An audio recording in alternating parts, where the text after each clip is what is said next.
A4C all for Christ. దేవుడే మన సహాయకుడు, ప్రతి పనిలో మనకు తోడుండి నడిపిస్తాడు.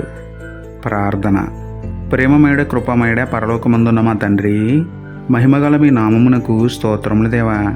అయ్యా, ఆపదలు అవసరతలో మమ్మల్ని పట్టించుకునేవారే లేరు, మాకు సహాయం చేసేవారే లేరు ప్రభువా. మా సహాయకుడు మీరే దేవా. మీ సహాయం లేకుండా మేమేమీ చేయలేము ప్రభువా. మేము చేసే ప్రతి పనిలో మాకు తోడుగా ఉండండి. మీ దృష్టికి యోగ్యమైన పనులు మాత్రమే చేసే హృదయం మాలో మెండుగా పుట్టించండి తండ్రి. మా పనులు ఎప్పటికప్పుడు చేసుకుంటూ మీరు మాకు అప్పగించిన పనిని నమ్మకంగా చేస్తూ ప్రార్థనాపూర్వకంగా ప్రారంభించి ప్రతి పనిలో విజయం సాధించే ధన్యత ఇవ్వమని వేడుకుంటూ మా సహాయకుడైన మీకే స్తుతులు చెల్లించుకుంటూ, నమ్ముటని వలనైతే నమ్మువానికి సమస్తమును సాధ్యమే అన్న విశ్వాసంతో యేసయ్య పరిశుద్ధ నామములో ప్రార్థించి పొందుకున్నాము పరమ తండ్రి. ఆమేన్.